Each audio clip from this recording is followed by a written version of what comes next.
everyone, welcome to episode 2 of our new mobility series, Toes to Nose, where we show you how to unlock your body joint by joint. In this episode, we're going to be talking how to take care of your ankle and the muscles all the way up to your knee. For this episode, we're going to need a few things. The first is going to be a large or medium-sized kettlebell. Second, we're going to need 2 release balls. Lacrosse balls work fine, and if you happen to have the bag that carries them, that's even better. We're going to need a small bungee or band about 1 inch wide, a PVC pipe or stick. If you happen to have some Rogue Voodoo floss, that's awesome, but if you don't know what that is, no worries. And then we need something like a small yoga block, and that's what we're going to use for the drills today. Now, if you haven't seen episode 1 in our series that covers how to release your big toe and the bottom of the foot, please go watch that now. Everything builds on top of each other, and just like a house, everything starts with the foundation, which would be the foot. So if you guys are ready, let's get going, and here we go. The first thing we're going to do today is to test and see if each ankle has enough range of motion to be healthy. All we need to do is come up against the wall and place our foot a hand's distance away from the wall. Now, if you have full range of motion at the ankle, you should be able to get your knee in front of your toe without the heel lifting off the ground 4 inches. 4 inches in front of your big toe. All we need to do is have a mat underneath our knee, and then without my heel lifting off the ground, I'm going to push forward with the knee in line with the toes and try to tap the wall. Now, what would that look like if your ankle was locked up and didn't move well? As I would push my knee forward, that heel would lift off the ground. And what that tells us is we need more mobility at the ankle. If we're not able to get our knee in front of our toe, which we call dorsiflexion, you're not going to be able to squat below parallel. Also, if your ankle doesn't move well, the knee has to do more work, which often leads to pain and injuries. So what I want you to do is test both ankles, place your hand up against the wall, toe up against the hand, keep your heel on the ground. If it lifts up any bit off the ground, that is where you're able to go. Push your knee forward and try to tap the wall without the heel raising. Take a mental note of how far you get, and then when we get done with today's episode, your ankle mobility should be better, and I want you to retest it at the end of your day. All right, squad, so the first thing we're going to do today is controlled articular rotations for our ankle. That's a real fancy way of saying we're going to take our ankle through a full range of motion under complete control and very slowly. Joints don't get a lot of blood flow, unlike muscles, so we need them to go through a full range of motion every day for them to stay healthy and to move well. Unfortunately, since we wear shoes most of our day and we're rarely barefoot, and we're in dress shoes and all that other stuff, our ankle doesn't go through a full range of motion. What we're going to do is we are going to actually grab and hug underneath our leg, and I'm going to pull my knee into my chest. Now, the reason why we do this is so we have complete control of our ankle and we limit movement from our knee. So what I want you to do is take one hand under and one hand over. We're going to hug the knee and pull it into my chest, and I'm going to try to keep that nice and firm. Now, these are very easy to cheat and very easy to go quickly. So I want you to think you should spend at least 5 seconds going around in each circle. What we're going to do is we're going to pull our toe back towards our knee as far as we can get and stop. Then as slow as I can, I'm going to take my ankle clockwise, down, around, and back. Then I'm going to take it counterclockwise, still taking that ankle through a full range. Now you can see how this could be easy to cheat by just taking that ankle and rolling around in a circle. While that may bring blood to that area, that's not improving our mobility. So we want to make sure we go slowly and really move from the ankle and not the knee or the toes. I want you to think about 4 to 5 seconds each circle, and you can hear there's going to be some popping, and that is totally okay. But what I want you to do is have complete control over your ankle and move it through its full range. Of course, we want to switch sides, and I spend about 8 to 10 rotations in each direction. One more time, pull the toe up. Let's go ahead and start clockwise first. And you should notice a difference between the range of motion in both ankles. Does one feel more restricted, and especially when you roll the foot out? Our next drill is going to be very similar to the wall test we did to see if our ankles had enough range of motion. For this, you're going to need that PVC pipe puller stick, and then what we want to do is take that bungee or band we had earlier and attach it to a wall, weight, or something stable. We're going to take the bungee and place it right above the top of the ankle and get in that same position we did to test our ankle range of motion, or where we tapped our knee towards the wall. Now, what this band is going to do, it's going to pull back on the tibia and fibula and create space and allow us to move better. Now, what is the pull for? The pull is going to make sure that we take the knee in the proper direction to improve mobility. If I just go ahead and push my knee forward and it collapses in towards my big toe, I don't improve the mobility of my ankle, I just move my knee. So to really improve ankle mobility, we need to take our knee towards our pinky toe, so we stick the pull right next to our pinky toe or toenail, and once again, we want to make sure we keep the heel in contact with the ground at all times. If the heel lifts, the exercise or drill needs to be regressed, or you need to make sure you're pushing down like you're killing a spider underneath your heel. All we're going to do is push down with the pull, which should create a little bit of stability in my core, keep the ankle on the ground, and then what we're going to do is take the knee outside of the pull and rock forward just like we did in our ankle range of motion test. What we don't want to do is we don't want to lean forward with our body, keep upright, push the pull on the ground, and notice you might not get near as far as you did in the test. This is because we're heading and trying to create new space through the ankle, and at the same time that band pulling back should help get you more range of motion. Now, of course, you've got to find the balance to how far do you step out. You want a good fight and challenge, but you don't want to step out so far you cannot move your knee forward. What we're going to do is slowly dodge the pull, pause at my end range, and pull back. What I want you to notice is I don't want to roll and leave the inside of my foot off the ground. That would look something like this. Okay? That's false flexibility. What I want you to do is I want you to do 10 slow controlled knee rocks forward. We call this dorsiflexion on your right side and then your left side. Then let's continue on. To be perfectly honest, sometimes your nervous system is really stubborn, and to get the ankle to move, we have to use an external load or weight. In this case, we're going to grab a heavy kettlebell. For men, I recommend 53 pounds. For ladies, 35 pounds. Now, what we're going to do is the same thing we've seen twice already, where we do those ankle rocks, where we try to get our knee in front of our toe with our heel remaining on the ground, which we call dorsiflexion. Hopefully by now, you know what that means. All you need to do is take the kettlebell, pull it up with both hands, and we're going to stick it right on top of the quad behind the knee. And once again, keep your heel on the ground. We're going to push the knee in front of the toe, and with the kettlebell now, we should be able to get an increase in that stretch, and especially you should feel this in the Achilles area. Now, your other leg can do whatever it wants. I like to be in what's called a hunter squat, or where I'm getting a little bit of ankle stretch with the opposite leg.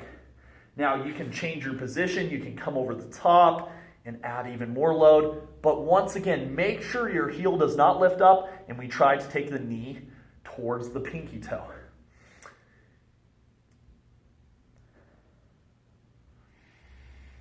Now, depending on how long or how often you've done ankle work, you can make the kettlebell a lot heavier or a lot lighter. So if that's discomforting, maybe take a smaller kettlebell.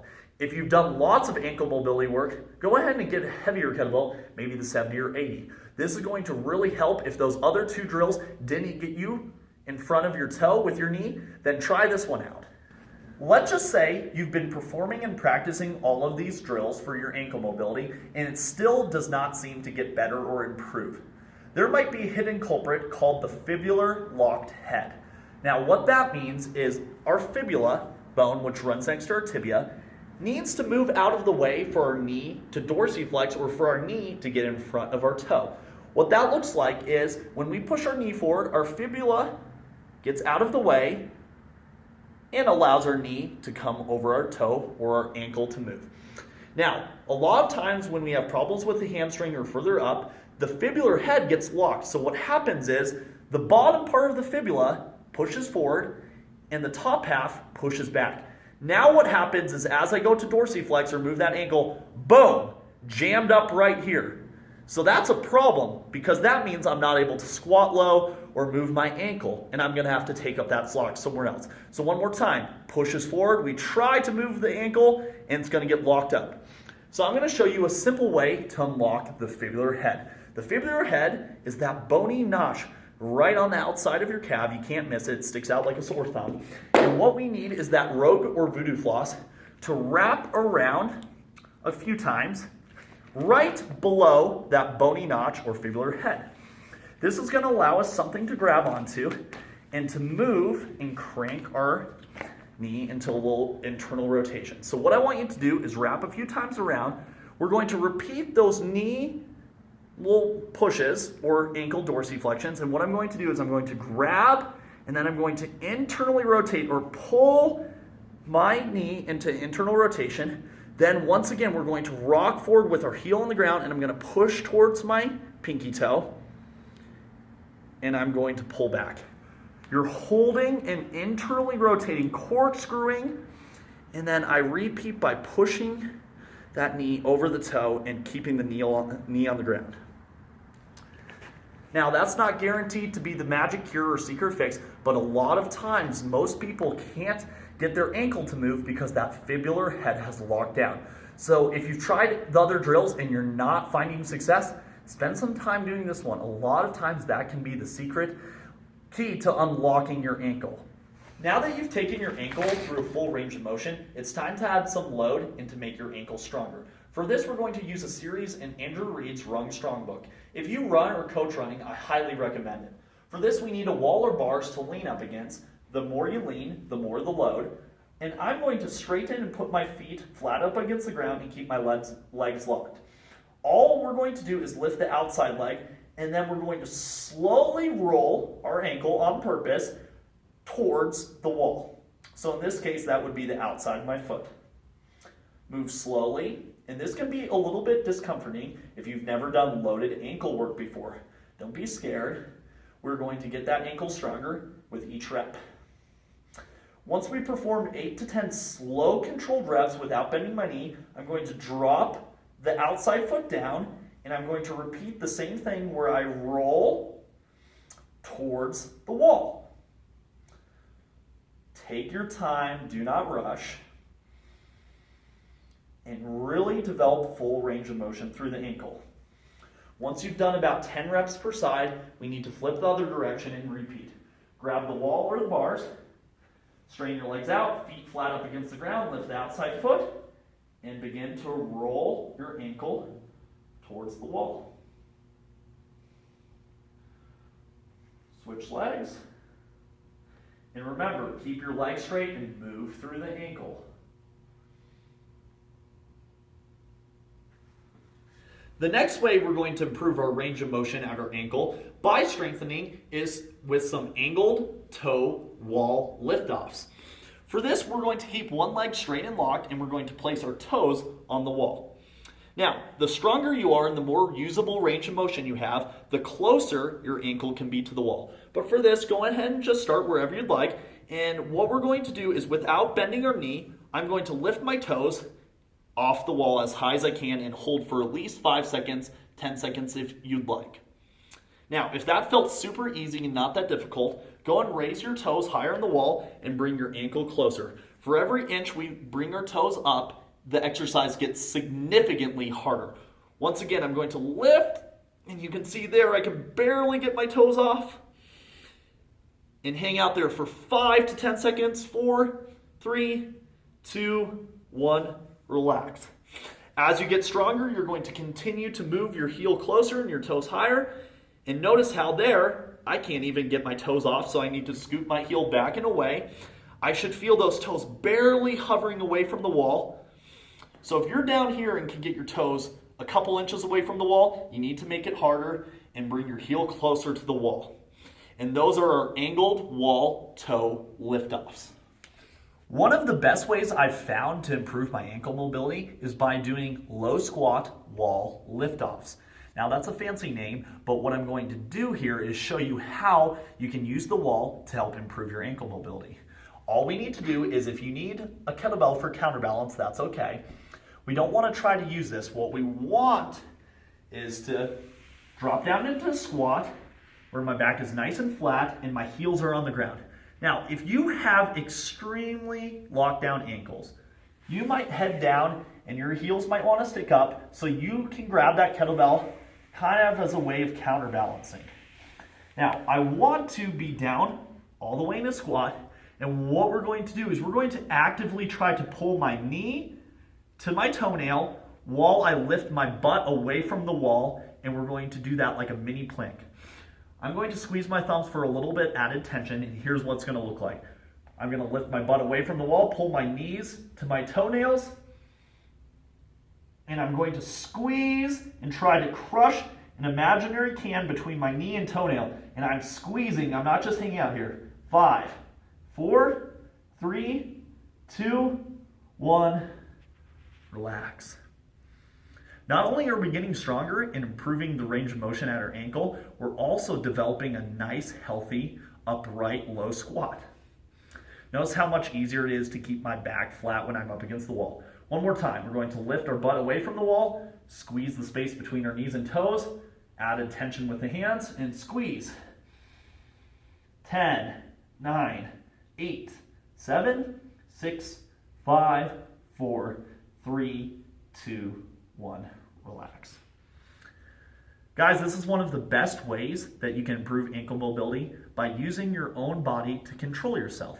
So if you've ever struggled by squatting below parallel and you've never been able to get there, I would just suggest slowly working your way down on the wall, use the kettlebell for counterbalance, and do your low squat wall liftoffs.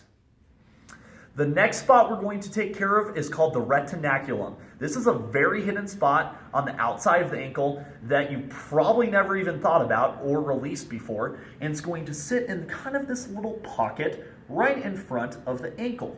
We tend to get sprains in this area. It is a very hidden spot, and believe it or not, is healthy to do. This is where you can take your release ball, whether it's a tennis ball or lacrosse ball, and what we're going to do is we're going to place it in that little pocket right in front of the ankle, and I'm going to take my hand and apply pressure from the top. Now remember, when we're releasing anything, we're looking for an 8 out of 10 on the pain scale as the maximum pain we ever want to feel, but what you need to do here is just hang out. We can slowly move our toe up and down, point my toe up, point my toe away, and I want you to kind of just hang out here. This area might not be locked up, but it could be a hidden spot, especially if you've had any pain in your foot recently and you can't figure it out. Let's go ahead and switch sides and show you that spot on the other side. So right in that little perfect gap that's on the outside of the ankle, I'm going to go right over the top and then apply downward pressure. Once again, move your ankle around. You might need to spot hunt just for a second to find the optimal place. And a lot of times, you might need to get up and high and lift up and come down from the top. You just got to find whatever angle works best because there's no perfect way to release. But this spot is going to really be a hidden spot that you've never spent time before, and it needs some loving just like the rest of your body. And that is your retinaculum ankle reset. Now that we've spent a lot of time on the ankles, it's time to move up. We're going to take care of the calves next with the monster mash. Now, your calves take a beating, especially if you're running consistently. These guys just do a lot of work, and so they've lost that love and feeling, and we're going to give it back to them. A lot of you have probably taken a foam roller, put it underneath your calves, and rolled like cookie dough before, and while there may be some benefits of that, A lot of times I found myself it wasn't that effective. So this is where we're going to need a kettlebell. Doesn't matter what size, but it does have to be a kettlebell. So let's get started. What we're going to do is we're going to work our way from just above the ankle where the Achilles tendon ends and the calf muscle starts. And we're going to work our way all the way up to that fibular head. So what I want you to do is you can either be laying down or standing up, and we're going to go ahead and just place that leg about 2 inches from your ankle on top of the kettlebell. Now, once we're here, just hang out and relax. You do not need to push your leg down into the kettlebell, just let gravity do its work. Now, a lot of times I will need more pressure, and the way I do that is I'm going to place my heel on top of my shin. So if you don't feel anything right away, I would recommend doing this, and for most of the release, you should. Now, what we're going to do is not just hang out here. We want to roll across the fibers of the calf and the Achilles tendons, okay? And we're going to take our time and roll side to side, no rush. And after we take our time going across from side to side, we're going to do a couple other things. What we want to do is we want to pull our toe back towards us. That's that dorsiflexion. Then we want to point our toe away. Then we're going to do those ankle circles we saw earlier. And then we can repeat as many times as we need. Say you turn your leg in and you feel a real tough or tight spot or an area that's pretty tender. You want to hang out there and spend some time moving your ankle or foot through a range of motion. There's no rush, and you can spend as much time in each area as you need. Now you can guess what's going to happen next after we spend some time in an area. All we need to do is lift ourselves up and scoot forward the distance of the handle and repeat those same motions. Now, remember, if you need more pressure or don't feel enough, just place your heel on top of your shin. Once again, we start with the cross fiber roll, and I want to make sure that I really truly roll all the way from side to side. A lot of you might just stick here. You might need to even turn to the side or twist to the side to get that full range of motion and cover every inch of the backside of your calf.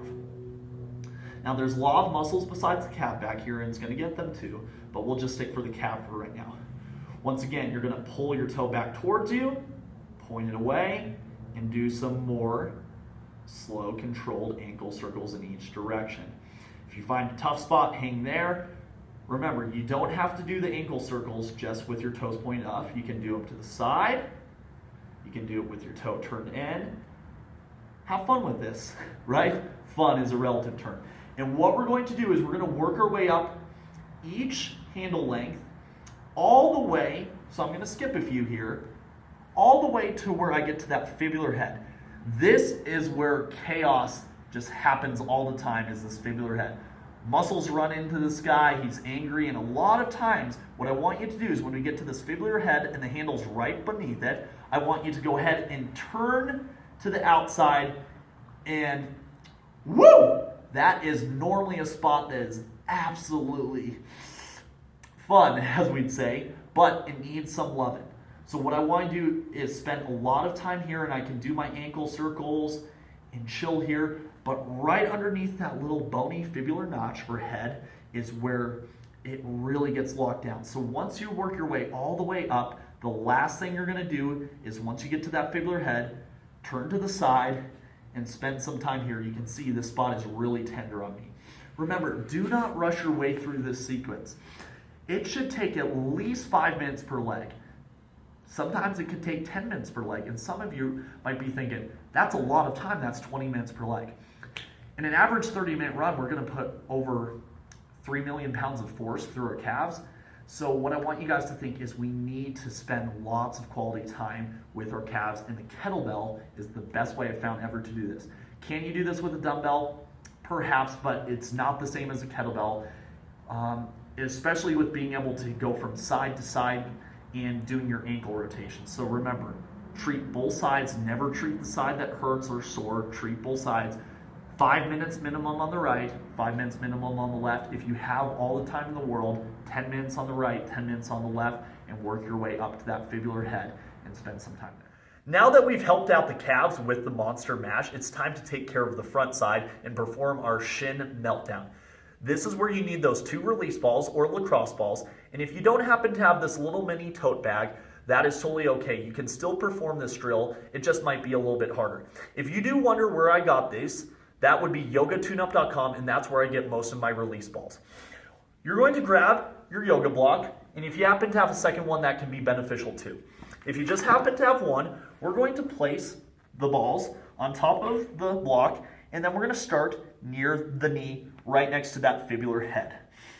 All we're going to do here is we're going to slowly head down towards our ankle, and just like we did with the monster mash, I want to stop on areas that are tender or sore, and I want to slowly take that ankle through its ranges of motion again. I can even take my foot out and in, out, and in, and that will hit the muscles in a different way. What you have to do is you have to readjust the release balls every so often to make sure that you can continue to roll down all the way to the top of your ankle.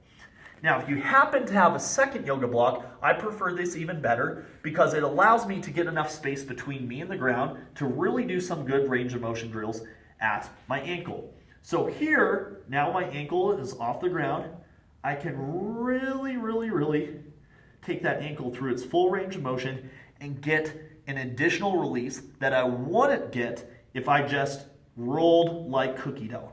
Remember, we don't want to just roll like cookie dough. We want to stop, move your foot in and out. I can even lean side to side and just move. Find spots that are locked down and release them. I suggest going from the knee to the top of the ankle at least 5 times through. And remember, we always go to both sides. Now that you've done a lot of mobility work to release and improve the range of motion at your ankle, you've done some soft tissue work on the backside with your calves and your shin, it's time to now start strengthening our ankles and to prepare them for more force and to make sure that they're safe and strong. To do that, we're going to start with butterfly squats. What we're going to do is we're going to load the ankle in a position where it normally gets injured. You will always regret not training the positions you get injured in. Think about that for a second. So what we want to do is we want to prepare for the inevitable, which means that when you perform a movement, when you're outside running, when you're picking up a box at home, that your ankle gets out of position, and we've been there before and we've strengthened it. So for this, we're going to perform what looks like a goblet squat, but where I roll to the outside of my foot and perform a butterfly squat. So I like to use a kettlebell to counterbalance, but this can be done body weight as well. Set up just like you would for a goblet squat, except keep your feet a little bit more narrow. All I'm going to do is, just like in our ankle drill off the wall, I'm going to roll to the outside of my foot as I descend in a squat, and then as I squat up, I'm going to roll back. Let's go ahead and see that without the weight. You can change and you can offset your feet. You can have them close and together. Doesn't matter. What we want to do is, as we squat down, roll to the outside. You can use your arms as a counterbalance and back up. A lot of times I find this more comfortable when my feet are almost touching, if not touching. Once again, roll the ankles out, squat down, and back up. Just like any drill, you need to progress this safely and over time. And as you get stronger, you're actually building up your ankles in a position where they normally get injured. And hopefully this will help prevent ankle sprains and make your ankles more resilient. The final thing we're going to do today is to practice something you probably haven't done in a while, which is landing. Now, when it comes to landing, what we're practicing is deceleration, or slowing our body down. That's where we get injured a lot, is when we try to slow stuff down. Watch any sporting event like football, baseball, and what happens when guys aren't good at decelerating. They get injured, and often it's not through the ankle, but it's through the knee. What we're going to do is we're going to practice landing off a box into a squat. Now, if you have never done this before or anything similar, or it's been a while since you've practiced any type of jumping or plyometric, you need to start very low to the ground. That might only be a small plate. You need to start very low to the ground. And I can't stress that enough. This takes a lot of skill and strength to be able to do this safely. Now, I'm going to go off this box because I've spent some time practicing this and I'm comfortable at this height. I would also recommend using an exercise mat at first, and then as you get stronger, we want to take the mat away and just go off the rubber floor or bare ground. All we're going to do is what I call as walk the planks. The first is where we're going to land in a squat, and then the second is where we're going to land and stabilize on one leg. So here's how this looks. Of course, the higher up you go, the more force is through the ankle. Just like a pirate ship, I'm going to have you walk the plank where you stick one leg out, and then we're going to drop and land into a squat. Now, I know that was a little quick, so I'm going to show you a couple times. The big key is that when you land, you want to land into your heels. Most people, when they land, will end up doing something like this, where their heels off the ground and they land into their toes. We don't want to do that. We want to land into a full squat, and this is quite the challenge. So one more time, step up to the box, and make sure you switch which leg goes off the plank first. So I'm going to switch to my left, and then I land and stop and pause in a deep full squat and stand up. One foot off the box. Boom. Land into the squat. Now, there might be a little bit of a fear factor, and that's why, if you've never done these before, do not push your limits here. That might be the easiest way to take out your ankle. So start low and build your resiliency with your ankle as you go up. Now what I'm going to do is I'm going to land on one leg only, which is going to be a lot like running. Okay? So same thing. I'm going to walk the plank, but this time instead of landing in a squat, I'm going to try to land and stabilize on one leg. So right here. Now, your other leg can do whatever it wants. It doesn't matter as much. What we want is to make sure that your knee doesn't dance around like Elvis. You want to land safely and strongly where there's not any of this Elvis going on. Okay, one more time. Let me go ahead and show you from the front. So, here it is. Right foot off, and then notice how knee, ankle, and foot lock in, and there's no excess movement. Boom.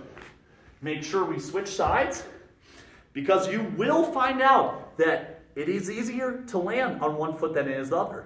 Okay? So with my left, it's a little bit harder. I'm a little bit more timid. Boom. Now, if you have lots of skills, you could go into pistol squat, but that's not for this episode. Okay? And I can either make this harder by increasing the size of the box, or by taking away the pad. Guys, that is how we learn to land safely and strongly.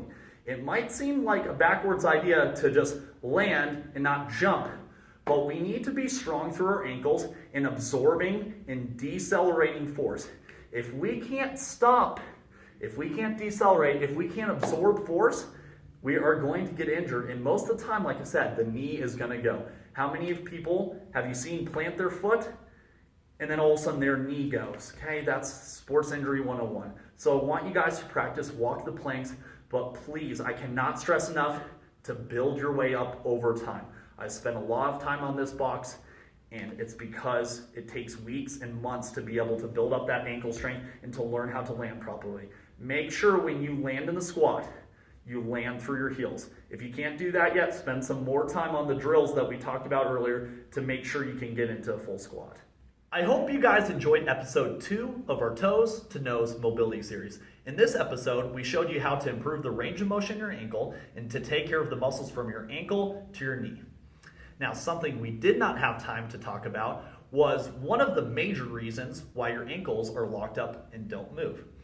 When your glutes are weak, your nervous system gets freaked out. And when it's freaked out, it tends to stop and shut down movement. Now, one of its favorite places to do that is the ankles.